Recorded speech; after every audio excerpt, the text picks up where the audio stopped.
E aunque que hopi año pasado sempre tá bom para recordar estanco sirve nos país de forma sobresaliente.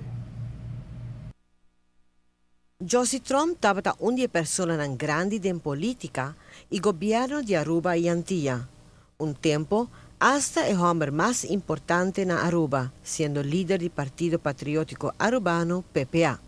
Ainda na idade de 88 anos, sua família e amigos a despedir de e bem seu último lugar de descanso.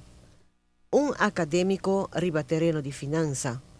Josie aprofundizar seu mestre de finança público, lo que a conduzia para virar diretor de finança de governo insular. Su conhecimento profissional para trazer presupuesto a facilitar para compreender que a economia de país mestre florescer para e por carga e necessidade e gasto de aparato público. Na lugar de que da man cruzar, ela escolhe para drenta e arena político para portar esse cambio.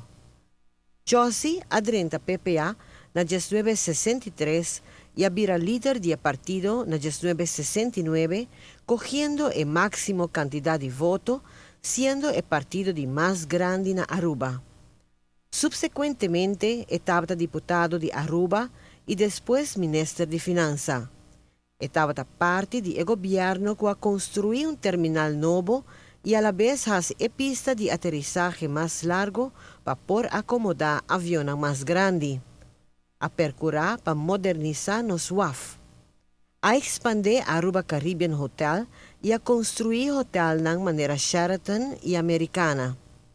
Awe, 50 anos depois, nos mira que o gabinete Mike Eyman 1 e 2 está confrontando o mesmo reto e com a mesma solução. Josie Trump abira depois gezaghebber de Aruba e dia que Aruba a seu status aparte, a pedir para virar presidente de nosso Conselho Consultativo que la ocupa durante 7 anos. Su distinguido carreira a ser reconhecida com a condecoração de mais alto do Reino Holandês, esta Comandeur den Orde de Oranje Nassau. Com o distinguido cidadão Josie Trump, sossega na paz. Força na família de Sr. Joseph Trump, no momento difícil aqui.